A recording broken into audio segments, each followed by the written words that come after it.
Hello, how goes it? Anyway, I was having a conversation with a friend yesterday and it brought up something. We were talking about, I don't even know what we're talking about, but some way we got on the topic of like money and like I guess budgeting and stuff like that. Yeah, we got on the topic of budgeting. And when that came up, a teaching came up, like it sparked that I learned from my teacher, Master Co. And he said, we were talking about the science of materialization. And anyway, it pretty much was surrounding like what you speak about yourself, how you think about yourself, essentially, it tends to determine and like dictate your experience. It materializes and attracts things for you, right? Law of attraction, in a sense, all that good stuff.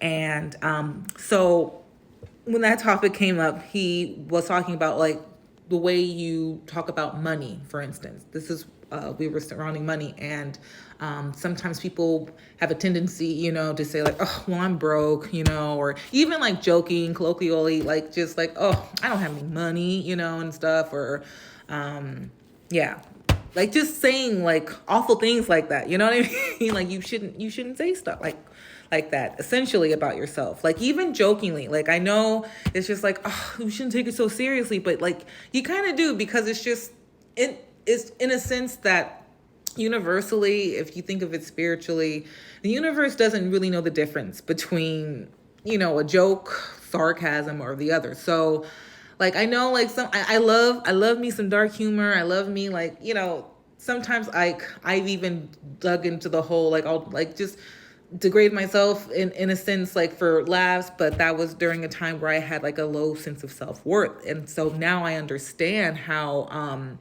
that can just continue to keep you in a state of low self-worth, right? If you just keep on ragging on yourself and all that stuff. So including like when it comes to your money and it comes to your finances, you shouldn't joke about that. You shouldn't even you shouldn't just say low vibrational things about your money in that sense.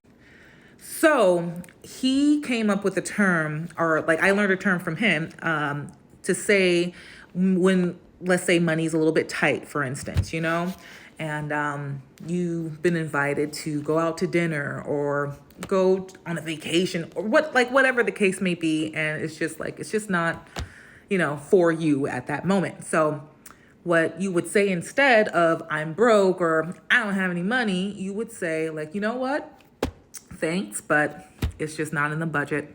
It's not in my budget. And in that sense, you completely turn it around and you make it more of a sense of I have choice in this matter, actually. I have choice. You know what? Like, thank you. And you don't even have to say thank you. You just say like, you know what? It's just not in the budget. It's not in the budget. And that way it kind of puts the ball back into your hand. It puts it back into your court. You're not like ragging on yourself. You're not putting out this low vibrational kind of, I don't have any cash and blah, blah, blah, or whatever. Even jokingly, like you may not even be feeling low spirits per se, but even jokingly, I'm just saying, like, I don't even play like that anymore. Like I try to catch myself, and like, I'm grateful. Sometimes I have people in my life kind of even catch me on that too. So I hope that kind of helps someone today. Like that's what I learned. And so don't rag on yourself, and speak highly of yourself. Like just find ways to reframe the whole thing if need be. There's always a good reframe.